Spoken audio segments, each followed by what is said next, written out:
Hello and welcome. Today is Sunday, March 22nd, and you are watching the Viewscreen. I'm your host, Amy Nelson. And I'm your host, Kelvin Wood. The Viewscreen is your weekly Star Trek magazine show, streaming live on YouTube and hopefully on Instagram today, if I press the buttons correctly. And the Viewscreen is a celebration of all of our Star Trek friends all around the world. We've got news, special features, and lots of love. We do. So, Kelvin, we are back season 5. Can you imagine when we just had our first idea of doing this show that we'd be here? I know. Season 5, this is our Darmok. This is season 5, episode 1. So as long as we have no Shaka when the walls fell, we should be okay.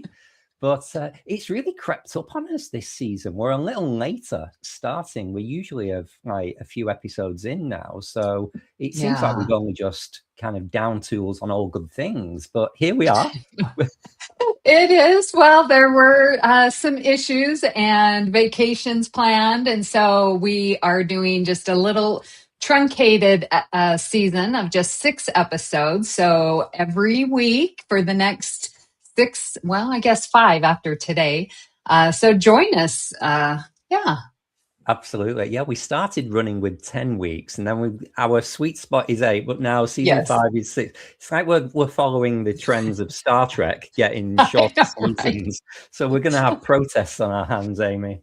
I know, we just might. But we do have some familiar faces coming back, all of our favorites, and some new guests. I'm so excited. That's what's fun about this show is just, when you meet new people and be like, hey, come on, let's talk.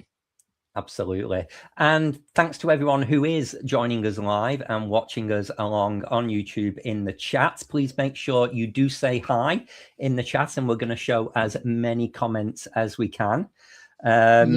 Just a little bit of housekeeping. If you are watching on Instagram, the chat features don't unfortunately pull through to us. So I'm afraid we're not ignoring you. We just can't see your messages. So hi to everyone on YouTube. Hi, Peter. Yes, and we have Joel with us, so glad to have you. And don't forget, you can catch us on a podcast. It will be released, so if you just want to listen to the audio version. But we do encourage you to watch us on YouTube because we do have amazing, beautiful guests that we want to share and their presentations. Absolutely. So make sure you press the like, subscribe, and notify button as well on YouTube so you never miss us live. Yes. Shall we see what we've got coming up on today's show? Yes. Well, we have Kristin coming back with us with our news and what's trending. Hey. We have Ben Pickos here to tell us all about the most recent Star Trek cruise and the conventions coming up in the summer. Hey, Ben. And we have Christian Carter coming back to spend all of our money with our Star Trek merch. That is amazing. Another packed show, season 5, episode 1. So let's get to it. Let's head over to the newsroom with Kristin.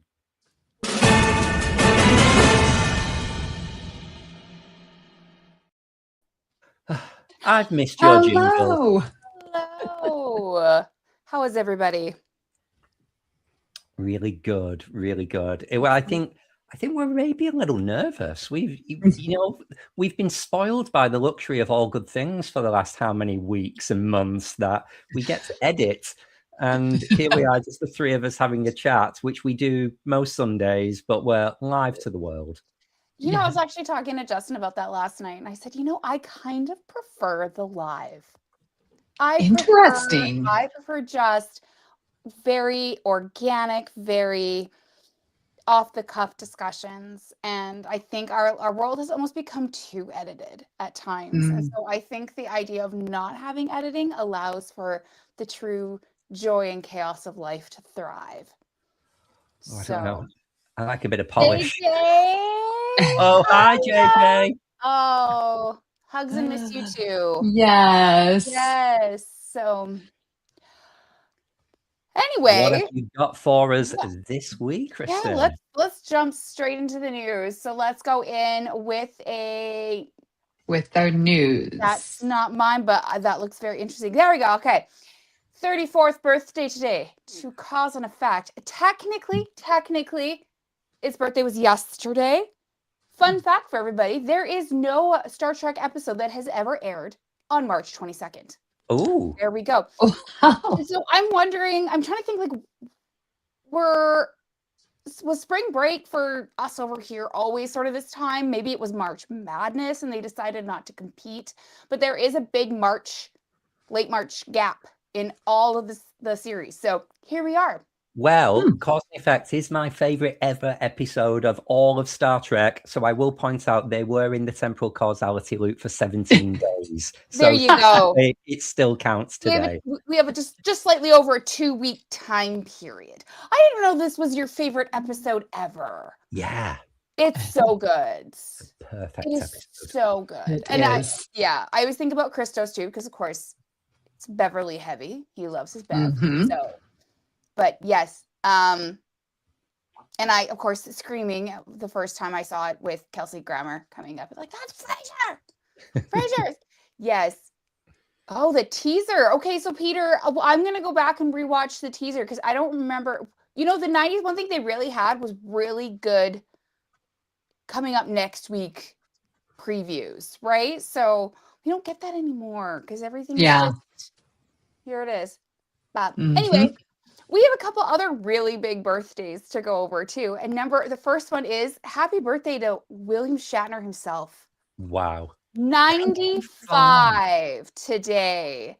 Born in Montreal, Quebec. Now, look at this family lineage. So for those of you who are listening, I'm going to read it out. So his father, Joseph, was born in 1898 and passed in 1967. His mother, Anne, was born in 1905 and left us in 1992. And his oldest sister, Joy, was born in 1928 and just passed in 2023. And then his younger sister, Farla, was born in 1940 and is still here. And William is still here. This family lives very long lives. This is a strong gene pool they're pulling from here. So anyway, happy birthday to Bill. You know, there wasn't much to talk about. Like, I can just briefly go over his role in Trek because it is Trek. Everybody knows him, and you know, he's done so many other roles. You know, and I love the fact that he, no matter how popular his other roles got, whether it was TJ Hooker or Boston Danny Crane. Yeah. Kirk just seems to be his still what he's known by. But so what, you know, just question, what are your, other than Kirk or Trek, what are your favorite roles for Shatner? Yeah, my favorite is his Danny Crane from Boston Legal. Yeah. Such great episodes, fun premise. So, yeah.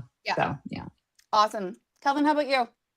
I didn't watch Boston Legal, so I guess I'm going to have to go TJ Hooker. But I only vaguely remember watching that when I was a teenager. It was on some satellite channel. Yeah. Oh. I just like that TJ Hooker is the opposite of James Tiberius. It's like Tiberius James Kirk. Oh, that's fun. I didn't realize that. That is fun. Oh my gosh. I would have to say my favorite is just his little role of Stan Fields on the Miss Congeniality movies. I thought he was, yes. Joel's got it there. Oh, yes. my favorite line will always be when he's like, when they're going around, everyone's got a gun. He's like, I don't have a gun. My family were Quakers. And Sandra Bullock's just like, oh, okay. It was just so stupid. But anyway, I absolutely loved I need to go and rewatch that immediately. Yeah, that's a good one. And the second one is stupid, but it's very Shatner heavy. So it's like a good stupid. Yeah. Anyway, happy birthday, Bill. Right. Happy birthday, Bill. Happy birthday. But we also have another Trek royalty birthday today as well. Michael Westmore. 88 today. So born 1938 today, in LA. And he began working in Universal Studios in 1961. And that spanned four decades. And he only stopped working after Enterprise was canceled. He decided at that point to retire. He won 9 Emmys throughout his career, with a nomination every year between 76 to 78. And then from 84 to 2005, he was nominated every year. Wow. He What also a legacy. I know. He also won an Oscar for his work on Mask, not Jim Carrey Mask, but the one with Cher, like the one that's actually, really heartfelt and has a moral message to it. And then he received 3 other Oscar nominations as well, including for his work on First Contact. So just absolutely amazing work that this man did throughout his career. And of course, he's most known for his work on Trek and the fact that he developed and designed so many of the characters that we know and love today. There was actually some rumors that he is the reason why the category in the Oscars of Best Makeup was because of his work. The documentary must be out pretty soon as well that they've been making about him. Yeah. I am, and I think it comes with a companion book as well. So that will be something I'll be keeping my eye out for. And then I also love one little tidbit about his career is that he also worked with the CIA and created makeup sets that they would send overseas to operatives to be able to disguise themselves while undercover. Oh my gosh. That is cool. So everyone walking around as Mintarkans and Malkorians, right? He just puts on his Klingon ridges. No one can find me now. They're looking for an American, not a Klingon. I just thought that was a really clever use of his talent was for the military. Yes. Anyway, I love that. Yes. So I when I was looking up big Star Trek events for March 22nd, it was like these 2 juggernauts of the franchise both came into the world on the same day. That's very cool. That is. Yes. Awesome. Next we have our goofy little meme of the week. And this one I thought was so funny. So this gentleman quotes that close to 1 million women filed for divorce in 2024 and only 150,000 men.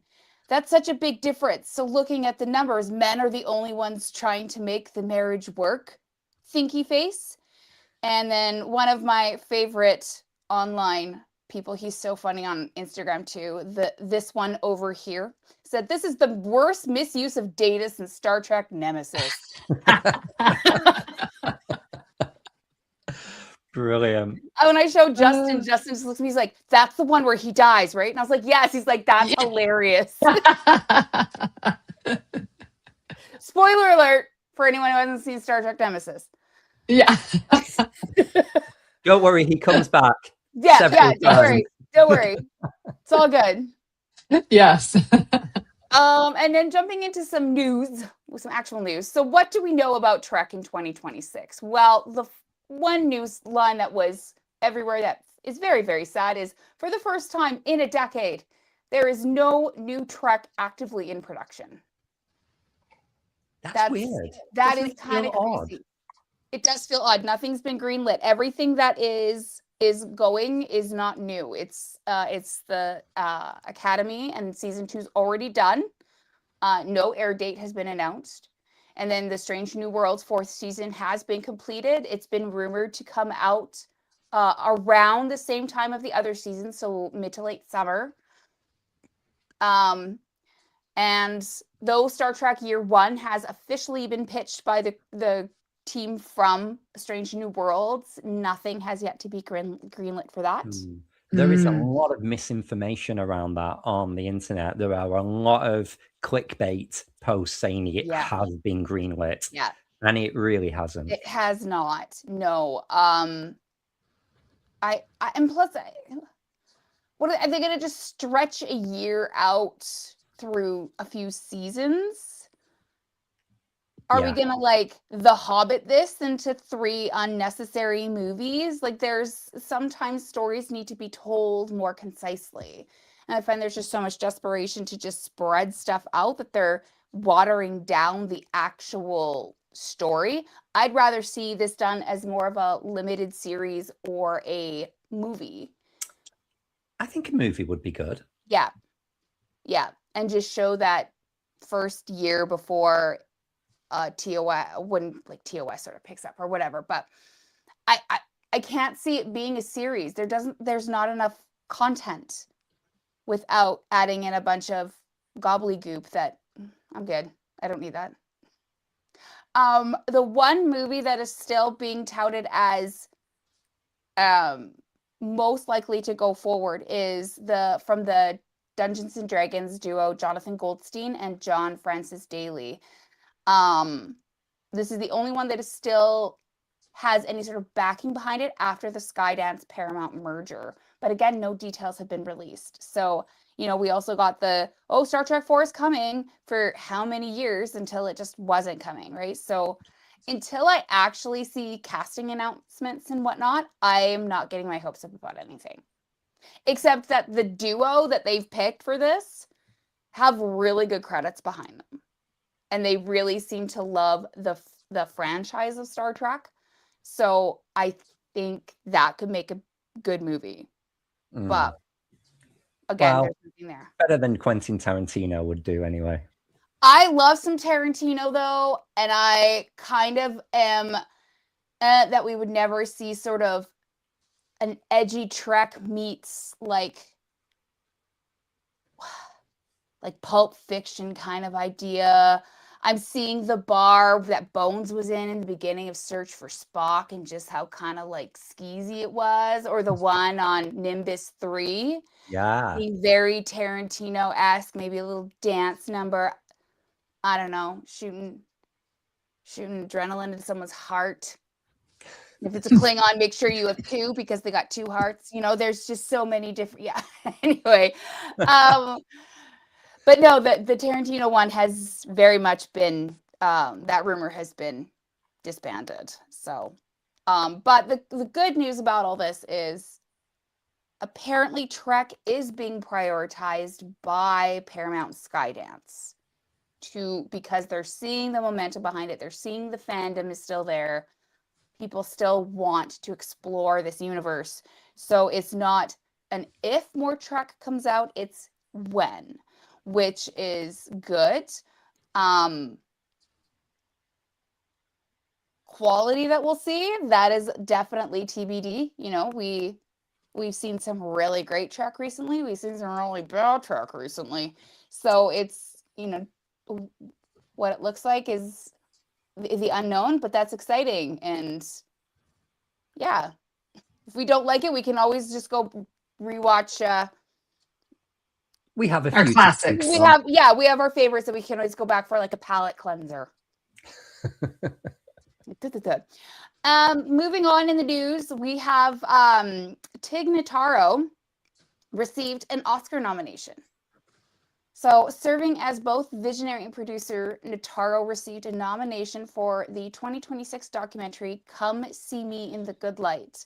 So this is a memoir for the life and courageous battle against cancer and the unfortunate ultimate death of her friend and poet, Andrea Gibson, who left last summer. Have you seen this? Yes, please, everyone go see this. It's on Apple TV. It is such an amazing documentary. It spans just sort of the last part of Andrea Gibson's life. And her poetry, their poetry is so impactful, and how they deal with death in life at the end is powerful. You would think that it's sad, but it's uplifting. If you are one who believes in love, this is, and even if you don't, this is the one that will make you believe that love truly is what we need in everyone's life.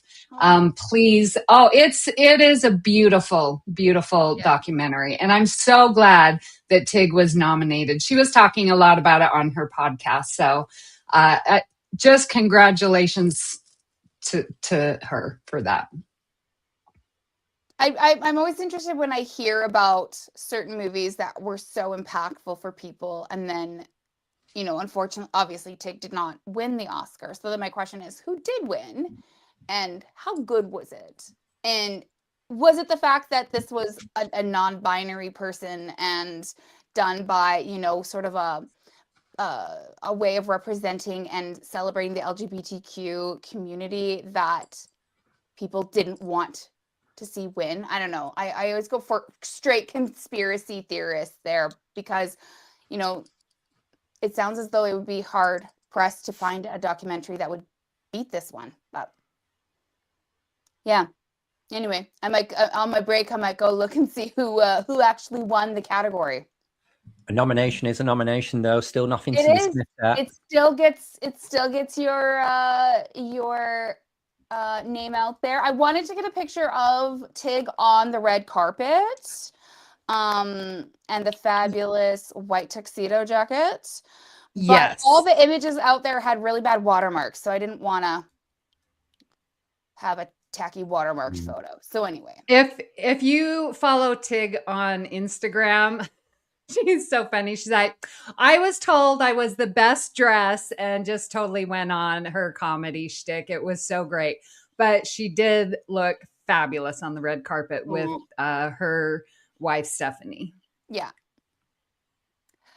Next up, we have a very interesting story.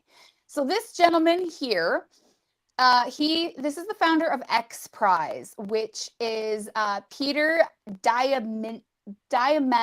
Blah, blah. So he has been, I guess, disenfranchised recently by all of the movies coming out showing a very negative post-apocalyptic technology turning against us type movies that have been coming out over the past how many ever years. And he has decided that he misses the positivity that he grew up with watching Star Trek. So he has launched a contest where he will be awarding up to $3.5 million to filmmakers who pitch a positive future aligning with his beloved Trek. One film will be developed into a full feature film, and his hope is to create inspiration for today's youth about a hopeful future. So he has actually connected with, and this is being co-sponsored by Rod Roddenberry. Oh, nice. The winner will be announced in September 2026. Right now, they are looking for like a 3-minute trailer to be submitted, and the submission closes August 15th. There's no entry fee, anything like that. So any filmmakers listening today, wow, go look up X Prize. And we just have to pitch.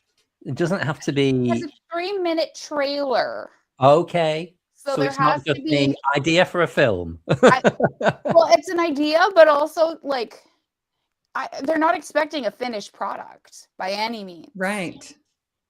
Because, you know, I kind of see where he's coming from with all of the, you know, negative things. But I also do believe that that is very much the time of Trek leading up to World War III and the eventual fallout before First Contact.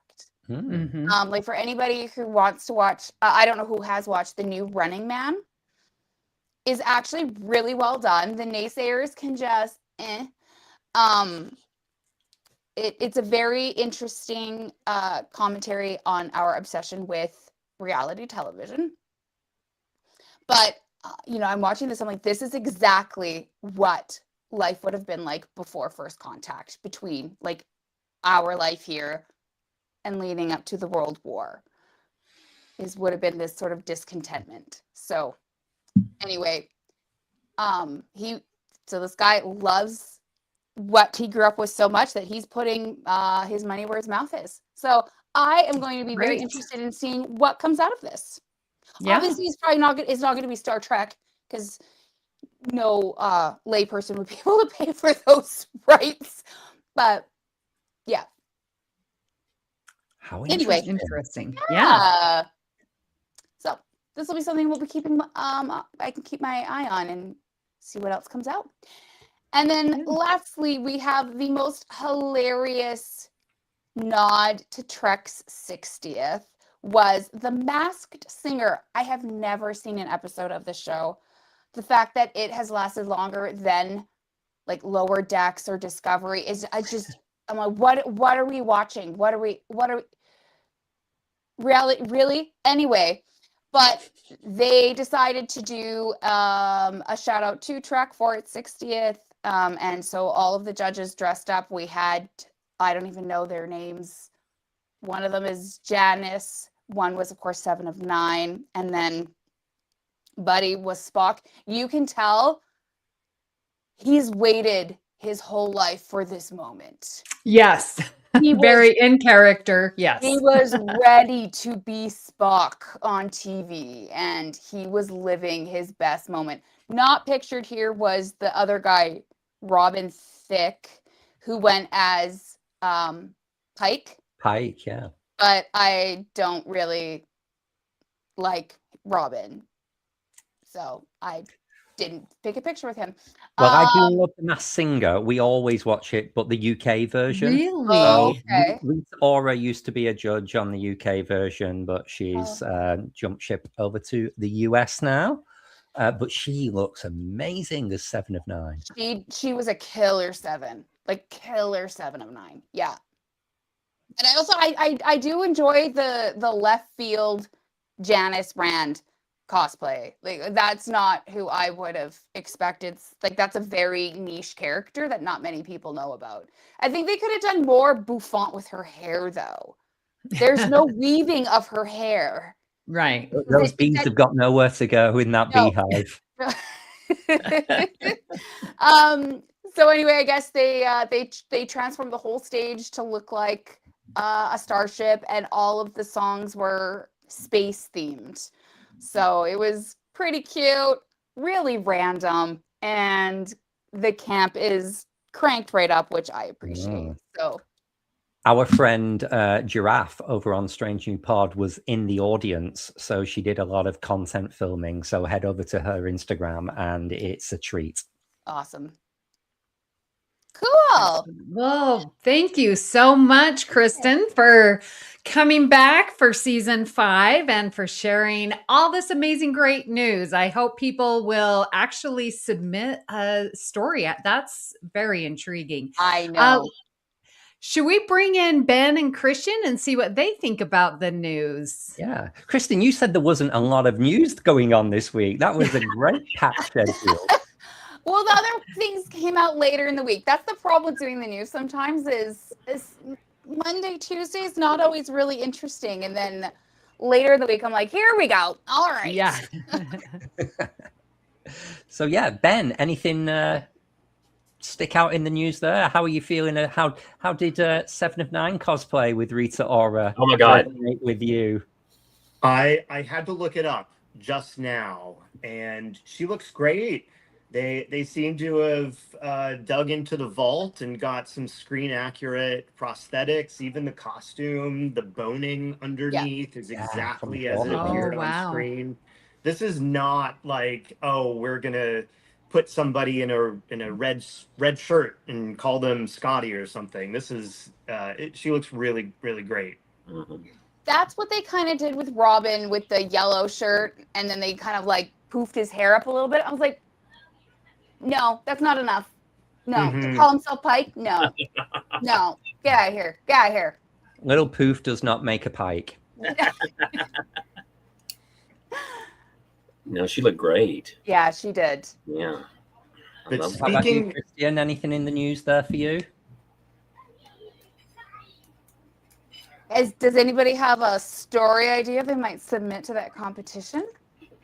Well, I've come up with so many stories over the past decades of like just in my head, you know, I think we all have. I think everybody's like put somebody in a scenario like we could have done this better or like that. So I don't know if it would be. Let's collaborate. No, Let's we are. collaborate. We should have a little offline chat. So many awesome things. If you're looking for a good Star Trek adjacent kind of a movie, Project Hail Mary that just came out is incredible. We saw it yesterday, and it's set in more or less the present day. So it's not terribly futuristic in the way that Star Trek is, but it had a very, very Star Trek story. Nice. And Nice. not to give anything away about the plot or the ending or anything, but it adhered, I felt, pretty well to the message and the ideals of Star Trek. Okay. Yeah. Okay. Good to know. That's awesome. Great recommendation. Right. Well, have you read the book, Ben, by chance? I haven't. Okay. I understand it's the same author that wrote The Martian. Yeah, I've read the book, and the book was incredible. So I'm, you know how the book was so good, and then if I see the movie, is it going to be as good? So I'm just a little hesitant, but I'm going to go see it. And I'm the lowbrow one who would never even known it was a book, so I would go straight to the movie. Well, Ben, Christian, and Kristin, thank you very much for the news, and we will see you all a little bit later in the show. All right. Okay, what's next, Amy? All righty. Well, we have got Christian to show us all of the fun stuff. We're glad to have him back. It's one of our favorite segments. And Nashville's hardest working person who always seems to be on a break at work for some strange reason. Yes, I'm always working. It's always what I do. Don't say Megan. Well, we are so grateful that you could take the time out to join us. It's always an adventure here, y'all. It's always fun. Well, at first, I want to say I miss all y'all. Everybody looks so good. Everybody looks so awesome. I know. All y'all's beautiful faces. It'll soon be STLV. I know, but you know, it's like once a year is okay, but twice a year would be better. If I win the lottery, everybody's going all the time. That's right. Yeah, that's right. All the time. But yeah, I have a problem with buying things sometimes. So I look a lot online, not just for my shirts, because I usually don't post a lot of shirts, and you'll see some on here though. Because you know anybody can get a Star Trek shirt, but I do like a lot of fun memorabilia, and I've talked about it before. How my sweet mama always started when I was like 16 buying me Star Trek stuff, so I kind of got hooked into that. So I've got way too much stuff. So some of the stuff you're going to see today, I'll tell you too. I have already pre-ordered or have already bought some stuff. So right, yeah, it's awesome. It's awesome. So you're using us as an excuse, basically. So we issue the research subjects, and it's just an excuse for you to spend all your money. It gives me that slight little, like when I was also, buying action figures and stuff and go to the store and I see them, that kind of like little quick high you get, that excitement. And that's how it is, when I know the package is there and I'm ready to rip it open. I'm like, where are you going to put that, Christian? That's what I think all the time. But I was like, I'll find a place. Yeah. Well, I was telling someone about, the Viewscreen and how you come on with your merchandise, and they're like, well, what, like action figures? And I'm like, no, he doesn't even put any action figures. No. This is all the other stuff. So we are just so grateful to have you. And so what do you have for us today? Yes, I got some stuff, and then I'm going to throw something at the end for you real fast. Okay, these right here, y'all, are these amazing light up panels, y'all. And they are over 2.5 foot long. Okay. And they light up. You have to pre-order them right now. Yes, they're huge. Wow. And I've been wanting something like this for a long time for my desk and also for my wall, because sweet Kristin And Justin, for my birthday, got me this amazing light up display as well. And this would be so awesome with it. And it's $125 for these. You have to pre-order it and they'll ship it out, I think, the 1st of April. But they are massive. And it's such a good deal. A reminder, Kristin, just for the benefit of people who are listening to us on the podcast, what is it we're looking at here? We're looking at a panel and like detailed like schematic of Star Trek Voyager, a Voyager ship, and then also the Defiant ship. So and it's just that kind of like it's all lit up, sort of like the display screen of like your TNG and Voyager ship. So the LCARS Master Systems display, I guess, is like the back of Voyager's bridge, basically. Yes. Lovely. And it's how big is it, did you say? It's 2 feet 8 inches. So it's pretty big. It's over 2.5 feet long. I'm just trying to go metric in my brain. Oh, so it's like 81 centimeters. Okay, so just short of a meter. Wow, that is good. It's yeah. I think that's what I got it right here because I pulled it back up just in case. But it was it's big. Yeah, master replicas are they're doing a lot of really good quality merch at the moment. Yes, they are, and I recommend anybody go to their site. Just pre-ordered the Raptor Geno cup. Yep.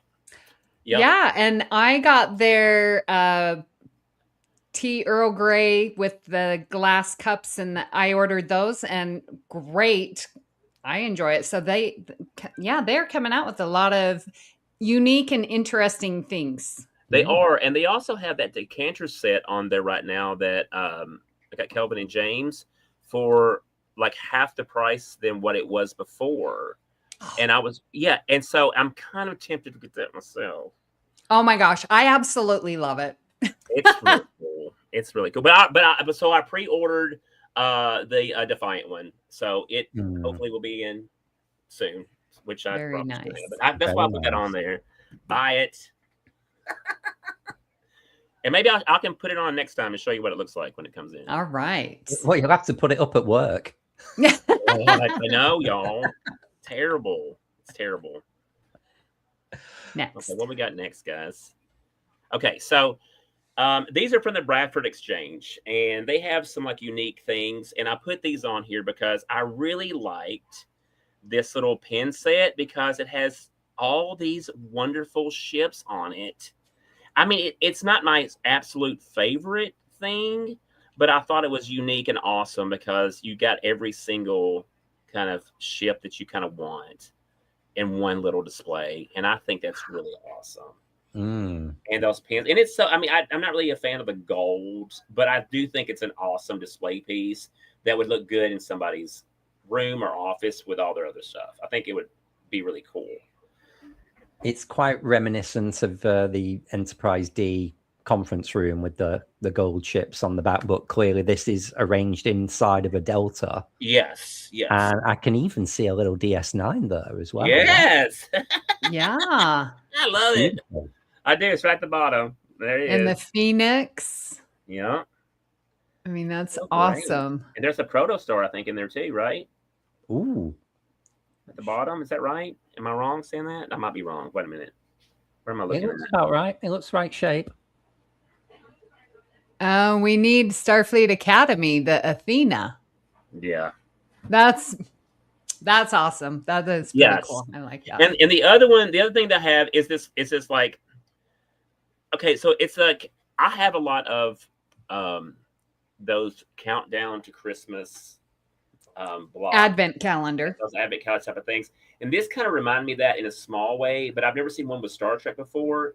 But this has, your TOS characters on it. But I can actually see, though, maybe putting yourself a little action figure sitting down on these little ledges instead of these if you want to change it out. And so you get to move the tiles to fit the date for each month. So you get, that's so fun. So the top one at the top, so they have each name engraved at the top with, so it has like January, and you have like, Kirk, and you can put him at CS at the top, and you move them around. Just move them around. Yeah, and I thought that was pretty clever. I'd never seen something like that before, so I'm like, that's pretty awesome. I said, I'll put that up there because that's one of the things I haven't seen in a long time. Something, especially Star Trek related. I love something that is beautiful to look at and functional. Yes. He doesn't need to know when the date is. So, oh my gosh, I love that. Thanks, guys. And I put some random stuff on here. You'll see in a little bit. You want to go next because I think this is going to be silly. Okay. Some of these are okay. So first off, these plate switches must have. They're simple, yes. And you have to. If you are a fan and you have a room, buy these. Yes, 100%. You have to buy them. If your house has electricity, buy it. Buy it now because it changes the game. You're like, it's like how fun is my place? Yeah, because you got these switches. And so what is it? What are we looking at? We're looking at a light switch and a plug switch cover. With just a little bit of flair to it. You got your I think I don't know. It's covered up though. I don't think this is. It'd be fun if the blue had the science symbol in the center or something like that. It's still cute. Close enough, yeah. But yeah, just light switches. These are on Etsy. They say $16. They have different people that sell different ones, but buy some, accessorize your room. Okay, if this actually gives me a good idea, of course, Etsy, it's content creators, or I guess whatever. But if you go to those pottery painting ones where you get to paint your own, and I saw one that was these outlet covers. What a brilliant idea. Now I want to go and paint my own little Star Trek. Well, actually, that would be a lot nicer. That's your own personal touch. I like that. Yeah. I love you should do that for sure. And the next one, y'all, is just silly. And they have a bunch of these. It says low in stock on this picture. Yeah, what is it? It's a belt buckle. That is. It's a belt buckle. It is a belt buckle from Star Trek 3, y'all. And it is hilarious. It says Star Trek 3, The Search for Spock. And it is a big old gaudy belt buckle. And it is hilarious. And I was like, okay, what do you get somebody who's probably got a little bit of everything, but something so unique and different? You get them this.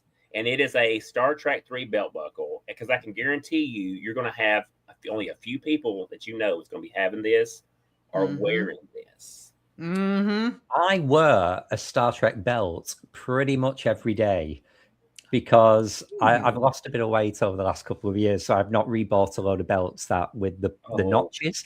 So my Star Trek belt is like adjustable, no holes. So it doesn't matter how fat or thin you are; it always works. So I love a Star Trek belt. I will say shout out because I got given that belt free on the cruise, and I'm trying to remember the name of the guy who gave it me. Now it'll come to me. So I'll say thank you on air when it. So this is right. So this is what you need to show off some flair, Kelvin. A big old belt buckle on the front. You can grab it like a just an old farmer, like an old hillbilly. Just grab it. What's on the silver clasp? I can't make out the image. Oh, okay. So it's just the Enterprise, and then there's a moon in the background, a little nebula. Looks like a little planets in the background. Right. It's like another one, but it made me laugh really hard when I saw it. And I'm like, I kind of want it, but I don't know if I would ever wear it. I would just probably put it up somewhere. Yeah. It is so different than anything I've seen. It's just that's funny. It's made me laugh. That is. Okay, we can go next, guys. Let me see. Okay, so first off, this is making me, so this Star Trek 100-piece engineering field kit toolkit, right? Ooh. I was like on the when you close it. I'm sorry, I'm kind of dying. Okay. They have it almost makes you feel like O'Brien when you have this thing. Yeah. Because when you close it up, the outside of the case is gray, and it has a little symbol on the side and this really awesome line on it, and it looks like just a regular normal field kit that you take anywhere, and it's awesome. It is awesome. Love it. Yes. You have 100 pieces in there as well. That's really good value. It is. It's incredible. I love it so much, and I was like, oh my god, if I need to get this because I mean, it makes me feel like O'Brien for sure. This is wonderful. But following that, beside it is I just put this on here, guys, because I have a lot of Star Trek and also a lot of different backpacks in my. I think we all have some sort of backpack, especially if you were on the cruise as well. Mm-hmm. But there's some different ones, and this is one of my favorite ones that I've got recently, and it's really, really awesome. And it's just a TNG one, and I put it on there though because I really enjoyed this one. It's very thick too. The material is very thick and it's very sturdy, so it's definitely a really good solid backpack to have. It's great. So I recommend getting you one. And these are from the Me Too Mall, Me TV Mall website, and they have so many things on there. Awesome. Okay. All right, let's go next, please. Okay, so I just bought these, and they are incredible. And I kind of interchange them out though. But this on superhero stuff. They're just some wallets. They're a great little gift to give people. I've got some extra ones. Actually, I got a lot of extra things to give to people like I normally try to buy. So I got extra little things from different things that I've shown y'all to in the past that when I see some of y'all, you'll be getting them. But these are like some of those as well. So these are just really like $21.99. It's awesome. I recommend pick you up one, pick you up a couple of them. That's it. The Gold Command one, a version of it was one of the very first gifts I ever bought James when we first got together. Oh, that is awesome. It's perished now. He's got a new one. Oh. Wallet, that is, not relationship. Let me see. What's next? I want to show y'all. This is okay. So real fast. So kind of like the cruisy from the cruise, but because I have one Star Trek towel that I'm obsessed with, and I have one Star Trek kind of our little Speedos as well. So I saw both of these and I was like, I went kind of nuts. But so these are some Star Trek swim trunks. They are this is the only color I could find. Interesting. Yes, but they're cute. But going through that though, this Star Trek beach towel, I'm a little obsessed with, and I think I'm going to order it because I have an old school red one, and it's kind of this one kind of gives me the feels. I like this one. So this was a cruisy type for the cruise type of thing that I saw, and I'm like maybe switch it up because in case you got the Speedo again, we really need. Yes. Are you being recalled to work? Yes, I'm being recalled to work. Yes. Okay. Do we need to skip out the next one. This is the last one, guys, but real fast though. These are a group of the t-shirts on Me TV Mall, and they have each individual picture for each individual episode of every episode of TNG. And I ordered the row one. And so I just, when we were talking earlier, and even when you were talking about how Cause and Effect was your favorite episode, I don't know if I can get this, but I just looked this up too, but I found the Cause and Effect one on there as well. Oh, wow. Every episode. Every episode has a unique t-shirt. And if you look at the other side, I just had an example. I just took like a screenshot of 4. This is just season 5, some episodes on there. They have every single episode, and they have a unique picture for every single episode, so you can wear your favorite one. And that's Me TV Mall. I don't know that. Me TV Mall. I ordered the row. That's why I put it up there. I just ordered that one. I love it. That's amazing, Kristin. I'm feeling quite stressed because I know your colleagues are on screen and things come back. I love you guys. I don't want you being sacked live on air. Yeah. Thank y'all so much for everything. Oh no, thank you so much for everything. All right. Bye. We'll see you soon. Yes. Bye, guys. Well, let's bring in Kristin and Ben and see if they're going to be purchasing anything. Yeah. What did you think of that? What about you, Ben? Anything catch your eye? I love that people are creative and find ways to make ordinary household items into branded Star Trek gear. My personal soft spot is for the ships. I love the new line of fan home ships. So that is where all of my Star Trek merchandising budget goes. But there did looks some pretty cool things in there. Brilliant. What about you, Kristin? I loved that belt buckle because it also looked vintage. I don't know if it was new or if that was like, did that come out when Search for Spock came out? Because that, right? Thrifty. Like if that's from the 80s, then let's go. And then also the shirts that he was showing at the end. So this was an old calendar that I got, Star Trek calendar, and it's got the same prints. So I'm wondering if they've now taken all these and put them on. Oh, so wow. They're absolutely beautiful. I'm just trying to see if there's Yesterday's Enterprise, Relics, Starship Does it Mine. name the artist, Kristin, so we can maybe give a bit of credit to the artist? Paramount.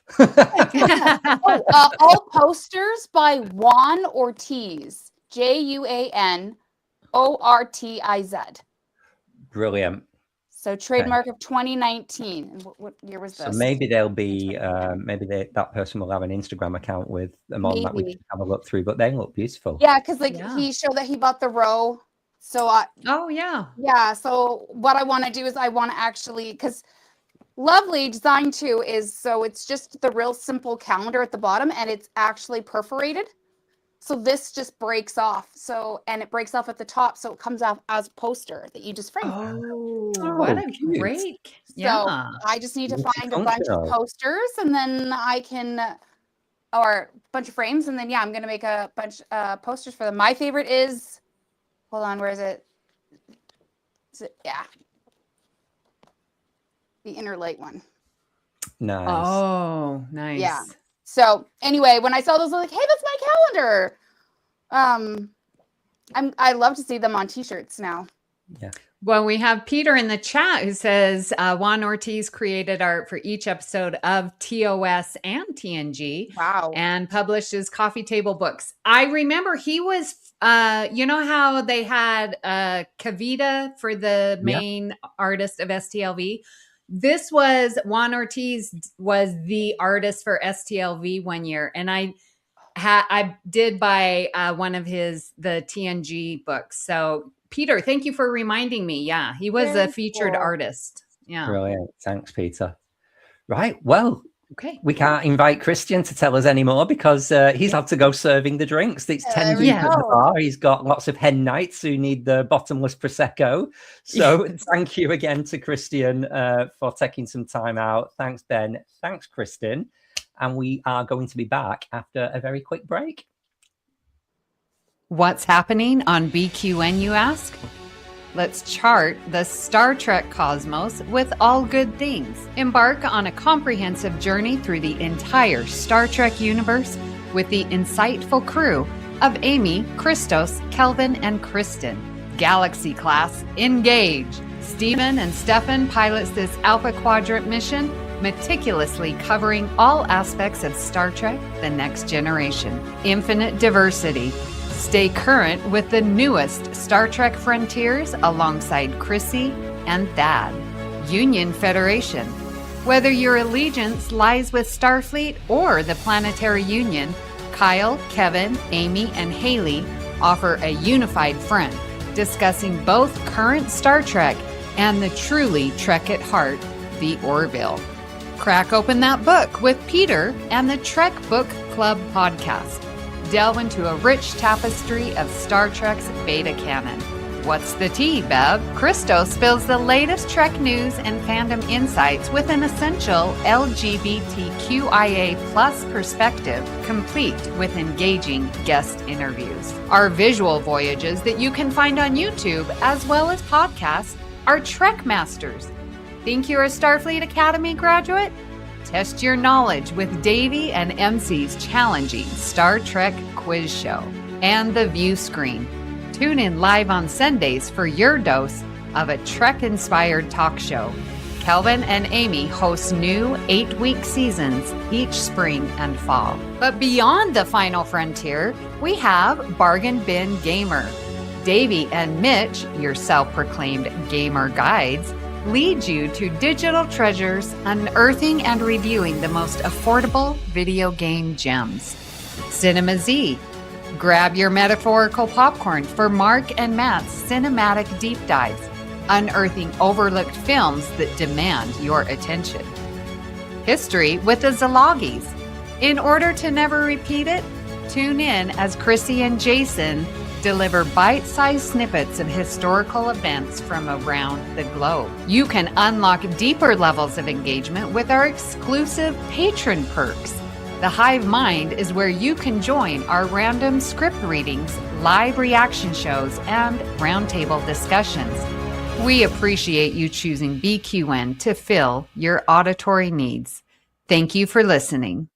Assimilate the audio. We are back. I like that new promo. It's not quite long enough for us to go to the toilet, though, is it? No, it is not. You did a great job. That's very entertaining. Yeah, Job, I didn't make Kelvin. that. Oh, I must give credit to Davey. He made that one. yes. Okay, that is great. Well, good job, Davey. Leave it to Davey. Well, who's next, Amy? What have we got for our final guest of the day? Okay, so here with us is Ben, and he's going to give us a recap on the cruise and then some upcoming conventions, because Ben is all about Star Trek events. You go to so many. Hello, Ben. Welcome back. Hi, Amy. Hi, Kelvin. It's great to be Hello. back. Thank you for having me. How's the cruise come down? Are you over the con blues yet? I think so. You spend so much of the year preparing and looking forward to it, and there's so much intensity in the lead up to such an exciting event, and you have a great week, and the week after is always difficult to just get back into the swing of work and the routine. But the best way to beat the post-cruise blues is to go ahead and sign up for the next year, because you know that you're never more than 365 days away from the next one. Very true. Very good advice. And this was what number of cruise for you? This was cruise number 5. So we Oh! were assimilated. You were Assimilated. assimilated. We were assimilated into the cruise collective, but they keep you coming back because you don't start reaping any of the benefits of being part of the cruise collective until the cruise after you get assimilated. Oh, of course. So you get the ceremony on cruise 5, but then you get I think it's a reception and maybe an event or two throughout the course of the week thereafter. Okay. Brilliant. Well, tell us a little bit about what we missed. Yes, for a cruise. Well, let me tell you how greatly missed each of you were. This year was another year sailing out of Port Canaveral in near Orlando, Florida. One of the, I think, coolest parts of this year's cruise was the night before at the pre-cruise hotel party. There was a rocket launch at Cape Canaveral.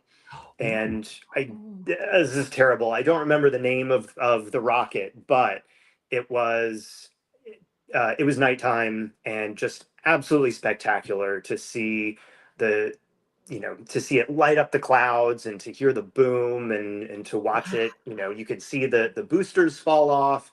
So that was a really, really neat way to kick off the cruise before it even started. Wow.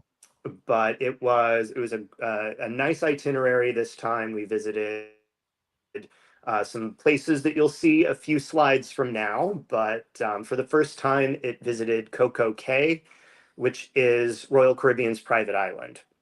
So we were able to be off the ship, but still enjoy all the amenities of the ship, like your drink package and free food, while still getting to be on the beach, which was a nice change from the normal Star Trek cruise itinerary. But Okay.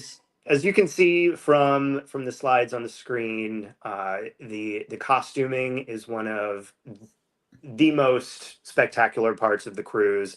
The creativity that folks put into their looks, whether it's for the officially judged Q's costume party or just to wear out for one of the themed nights, never fails to impress. You've got these are actually just 2 of the 4 people that did a group costume in the original series environmental suits, and they were accurate down to the smallest detail, just glorious to see live and in the flesh.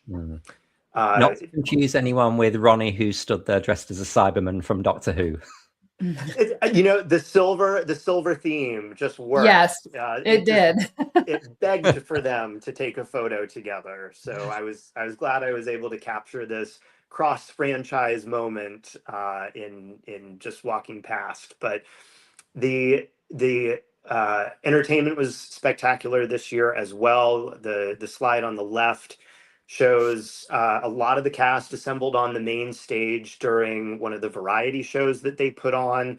But each night of the cruise, there's a different main show where the actors are able to showcase their other talents besides reciting technobabble and shooting a phaser and doing all of the other things that we see them do so often on Star Trek.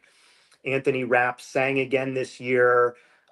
Tawny and Eugene, their improv show has officially been promoted from a late night show to the main show. Wow.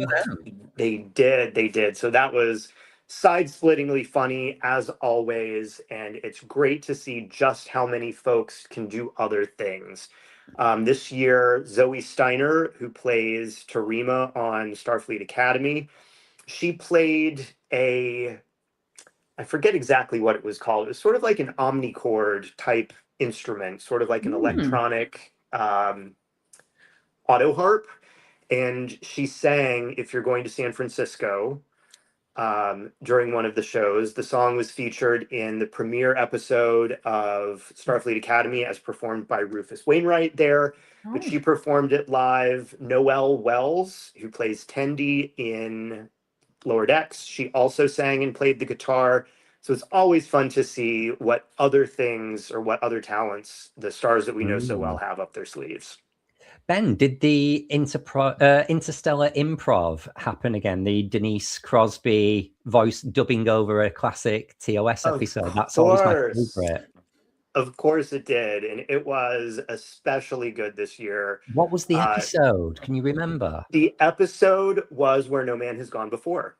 Oh, wow. It was. So it didn't have quite the episode itself. I think they tend to go for the more campy looking episodes. But I think it was probably one of the best that I've seen. Hysterically funny. Tawny Newsome can do no wrong when it comes to comedy. She is remarkably skilled, so funny. And any comedy event she's involved in is guaranteed to be a great time. It was her, Eugene, I think, Todd Stashwick. Trying to think who else participated. Denise, of course. Denise always participates, but it was wonderful. Brilliant. All right, next.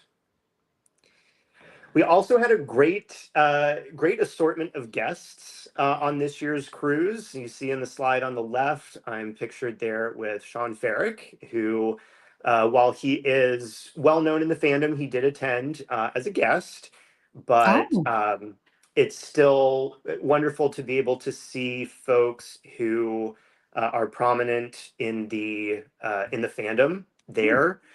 Jesse Gender was also present on this year's cruise. I did not get to meet them, but I was able to snag a picture with Sean, which was fun. And Rod Roddenberry was on this year's cruise as well. As a guest? No, he was one of the talent. Right, I was going to say. Right. My dad owns Star Trek. Right.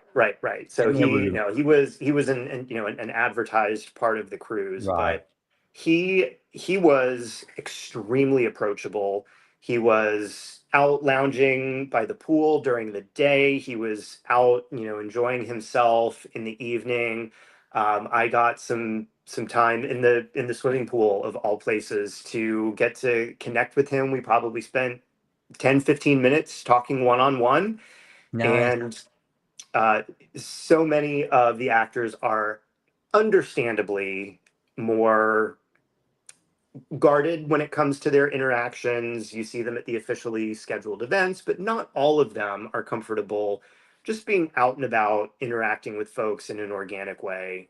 Doug Jones is one, as I'm sure you know, who is very accessible and is extremely willing and able to connect with fans. But getting to have that time in a really natural, unstructured, it wasn't a forum, it wasn't a panel or anything, just to get to chat with the son of the creator and first lady of Star Trek in a pool on a cruise ship was unbelievably cool.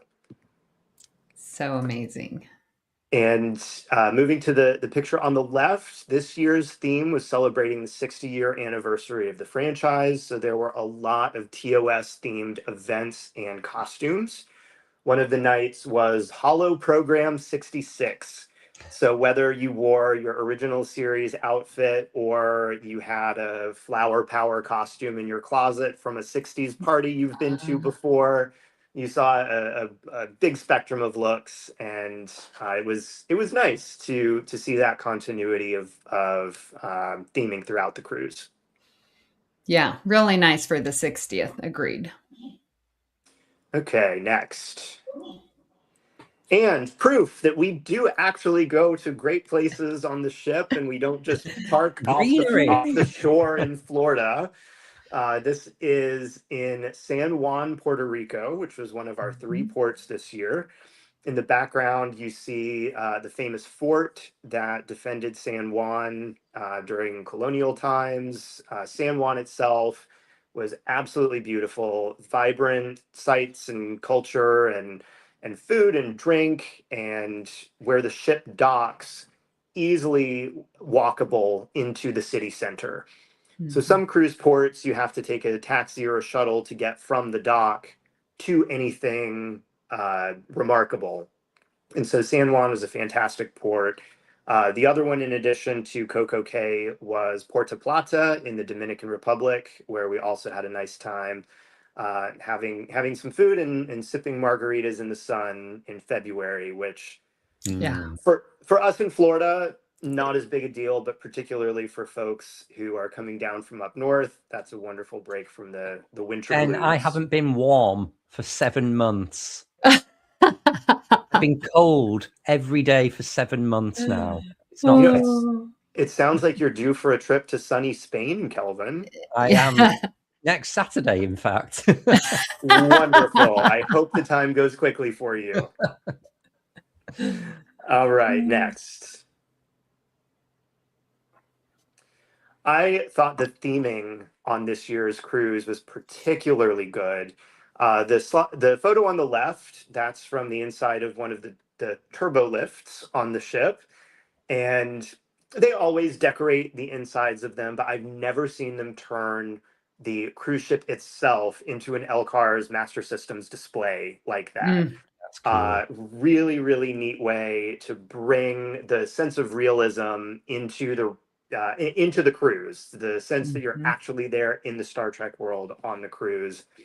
And then the photo on the right, at first, the first time I saw it, I didn't realize exactly what this was. It was just a Borg cube, but it's a giant, maybe 6.5, 7 foot tall, 2 meters plus, 4 screens that form a cube. And it was just a Borg cube with seating around it in a lounge. And I thought, well, that's cool. That's a neat decor item.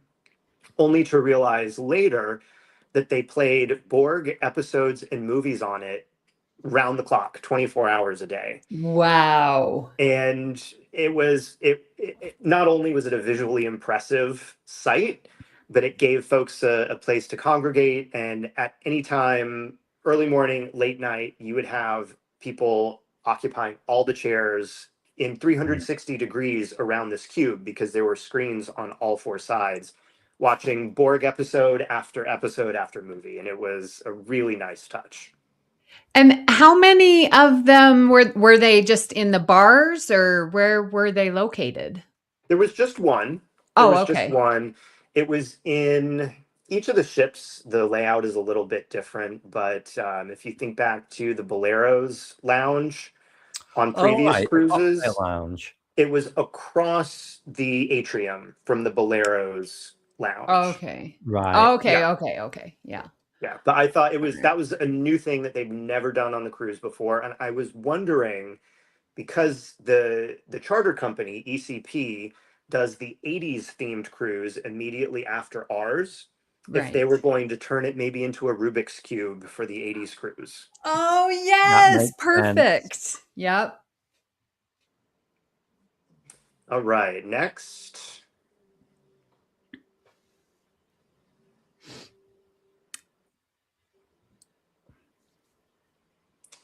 All right, so moving into events that will be coming up. First one chronologically is FedCon for our European and German friends. And tell me this lineup does not look amazing. I may or may not go to this. We're still on the fence. Unfortunately, Joe and Ewan can't make it.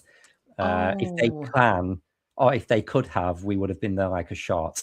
But we have it still penciled out in the calendar because it is only in Germany. It's not too far away. But to have everyone from Starfleet Academy there, all of the students, would be amazing. And this is before STLV as well. So this would be like a first big event for them.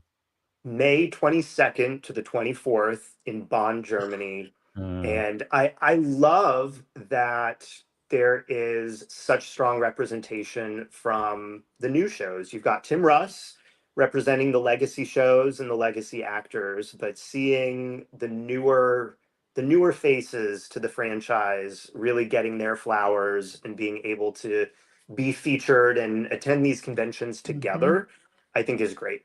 Yeah. Oh, that's my birthday, May 22nd. I should be there.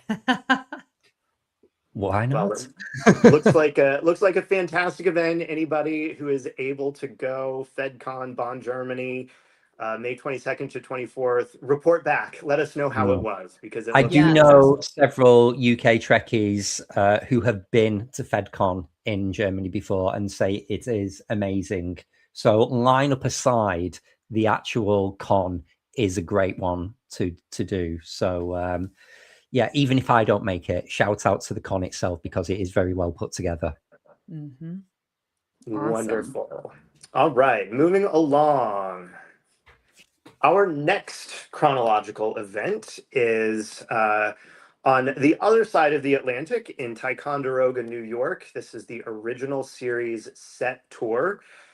There seems to be an annual William Shatner event where he comes and does photos and autographs and meet and greets. And I've seen pictures where he sits in the captain's chair.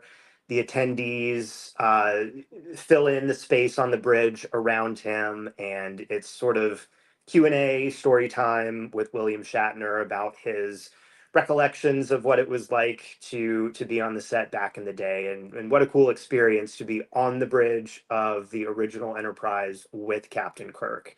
I've heard fantastic things about the original series set tour.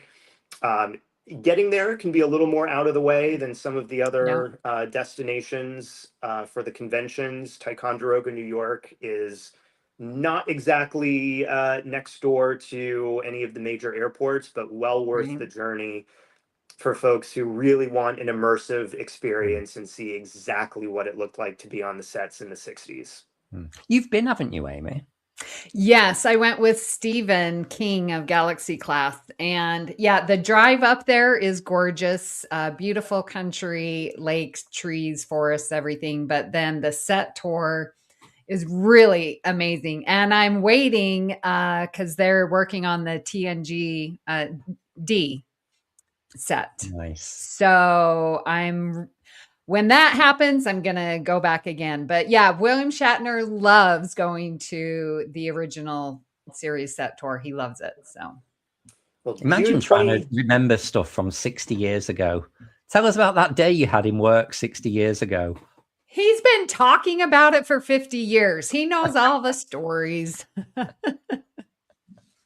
June 25th through 28th sounds like a wonderful event. And you can go pay money to sit with Captain Kirk on the bridge and be that person to ask him what that button on his command chair does, which I'm sure he is thrilled to answer. If in doubt, talk about houses. Perfect. All right. So if we move forward a couple of months, in August 5th through 9th, we have STLV 2026. This is one. Amy and Kelvin, any thoughts on Amy? I'm sure you'll go this year, but Kelvin, are you and James planning to attend? We are, yes. Since the cruise, unfortunately, no longer tallies with James's annual leave from work entitlement because he's in education and he can't take time off in February. We have reverted to STLV as our big con of the year. So we shall be in attendance for the big 60th. But what about you, Ben? Can we not tempt you and Ronnie? I know. There could be an appearance this year. Ooh. There could be. We no firm plans are in place yet, but we have moved certain other things on our calendar to make sure that space is clear. So stay tuned, watch this space, and with any luck, we can raise a glass in Las Vegas. Oh my gosh. That's the news of the episode, Ben. It is. And Joel's coming as well. We just saw a flash on the screen as well. So yeah, lots of us together. Yes. Wonderful. Well, fingers crossed it all works out. Oh, and JJ too. Yay. All righty. Yay. All right, moving on. We have Destination Trek in Blackpool for our UK friends. This is the 21st through the 23rd of August. We've got an interesting assortment of special guests this year. Vaughn Armstrong, who we all know as Admiral Forrest primarily, but he's been a million other characters. Casey Biggs, who plays Damar on Deep Space Nine. Conrad Coates, who I believe he plays the Vulcan Admiral in Discovery. That's right. If I'm not mistaken. Anthony Montgomery of Enterprise, Travis Mayweather. Annette Heldy, who I recognize her face. I can see her in several roles, but I did have to look her up. And she's guest starred in both Deep Space Nine and Voyager. The one that resonated most with me was she was the leader of the invisible out-of-phase aliens that were conducting experiments on Voyager's crew in Scientific Method. Yeah. Which is one of my favorite episodes when you see Janeway unravel. So she has several Star Trek credits to her name, and Martin Rayner, who is Dr. Chaotica, also of Voyager. I will say for Destination, I know it may look like quite a muted appearance schedule. It has lost its official status, and with that, with its official budget. So it is organized now by fans, and it is more of a community event. But what we say here in the UK to everyone is support your local Trek convention, because if we don't, they don't happen. So yes, it might not be as big and glamorous as STLV, but it is a chance to connect with the most important stars of Star Trek, which is your community, and go and make some friends, sit down, have a drink, and you'll enjoy yourself. It'll be an immense weekend. And it'll be August, so it may even be warm in the northwest of England. Maybe. That is fantastic advice, Kelvin. And I've found that sometimes it's the folks who maybe you have to look up on Memory Alpha that you have some of the best and most meaningful connections with. and time talking to. I spent probably close to an hour at a small con here in Orlando, connecting with the voice of the board collective from First Contact. He was just such an interesting guy. So many shared interests outside of Star Trek. So just because someone isn't a captain on one of your favorite shows doesn't mean that the experience of connecting with them is any less meaningful. Yeah. Chad says, sounds like the small cons are more fun. They can be. They're what you make of them. You know, if you get yourself out there, you have fun, you make some friends, and you see those friends again in the future, it's been worth the money. Yeah. Definitely. Okay, and last but not least, we do have the 2027 Star Trek cruise this year leaving out of New Orleans, and we are booked. We are all set to go, and my goal for this cruise is get to New Orleans early and find a restaurant where I can pretend like I'm eating at Cisco's Creole Kitchen. Yes. And have some very spicy gumbo and pretend like I am in Cisco's kitchen. Oh my gosh. We need to make that happen. That would be so awesome for all of us to go and turn it in. Yes. And to anyone out there thinking about signing up for the cruise, they are very nearly at capacity. So if you are thinking of signing up, don't wait. Go ahead and book one of those rooms because they are going very, very quick. Yeah. To say with credit to the cruise how good it is, the fact that 85% of the rooms are sold out by the people who were on the current cruise who just re-signed for the year after just shows how good it is. People just want to be there in that community. And we appreciate it is expensive. It's not for everybody. But if you can, even as a one-time thing, as a once in a lifetime, you need to experience it. It's so good. Talking about that, just want to go back real quick. STLV, I bought a general admission ticket. There were only, it happened to be, and I'm not making this up, 47 tickets left. All right, Joe Minoski. So that's selling out, and they have done daily passes, but it's not looking like they will. I mean, with under 100 general admission, they're not going to be able to open it up to more. So I don't know. I'm nervous. But so Ben, you better get your tickets bought. Heard loud and clear. Yes. Well, Amy, you've got another event that you wanted to plug as well. Yes. So who's going? We've got some people at Trek Long Island. And Joe is going. Thank you for finding that for me. I couldn't find it. Joel is going. Peter is going. Stephen from Galaxy Class is going to be there. Thad from Infinite Diversity. There's going to be a table for BQN, so please go check it out.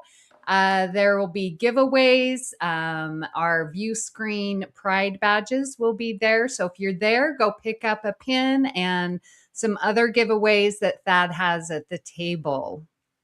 Brilliant. And that is June 12th through the 14th. Cool. Let's bring in Kristin and ask, is that actually, Kristin, do you know anything of going on in Canada, in your neck of the woods? Is there any local convention? I actually do. So there is a tiny, tiny, tiny little town in southern Alberta called Vulcan, Alberta. And so every year they do a little event called Volcon, where they have everyone. So that will be July 24th to 26th this year. And I am hoping to scooch on over for that. It's an 8-hour drive, but that's fine. It's really funny looking at the price difference. It's like $80 for the local hotel. Nice. And But I'm looking at some of the past. They've had like Michelle Hurd was there one year, and then they had Sean Kenny who played the Pike in the wheelchair. So they've had some not bad names. So Alberta in the summer is heaven. It can be just everyone needs to know bring bug spray. Oh, good advice. It's prairie land, which means those mosquitoes have so much space to just anyway. Brilliant. Well, Ben, thanks so much for putting that little schedule together. Always a delight to see you. And we'll hope to see you, even Kristin, and all of our guests at a convention at some point in the next 12 months. Let's get those calendars aligned. Hope so. Thank you for having me.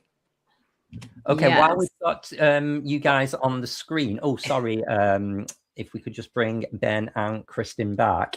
Let's do a quick rundown of where people can find you online if they want to continue the conversation. So, Ben, well, you've got it displayed on screen there, but for the benefit of those listening, where can people connect with you on the interwebs? You can find me on Instagram at Ben Boldly Goes. Thank you very much. Yes. And Kristin. You can find me on Instagram at KStrats and on Reddit at user Garrick's Fan Club. Brilliant. Excellent. Thank you both for joining us this week. Kristin, we will see you next week, and Ben, we'll see you soon. Yes. Okay. Bye. And Amy, where can people find you online? Well, find me in the Discord server and in our Facebook group. That's where you can find me, our network at BQN Podcasts. I will catch you there. And Kelvin, where can people find you? You can come and find me in the BQN Collective on Facebook also. And you can come and find me directly on most of the socials at Kelvin's Timeline. All righty. Kelvin, do you want to tell us about your amazing shirt that you are wearing? I'm branded. I am wearing a Viewscreen t-shirt, which is one of the designs that I have added to my Redbubble store. So if you also want a Viewscreen t-shirt, not to take Kristin's role from flogging the merchandise, you can head over to Redbubble. I think we may have a QR code that we can scan up for that one, just there in the corner. And you'll also find some of my other Trek and Trek adjacent designs there too. Some of them official, some of them very not official. So go and buy them before Paramount finds me and takes them off. Right. Well, what are we going to be talking about next week? Next week, okay, we have the return of Joe Keegan in the kitchen. So Joe's going to be baking.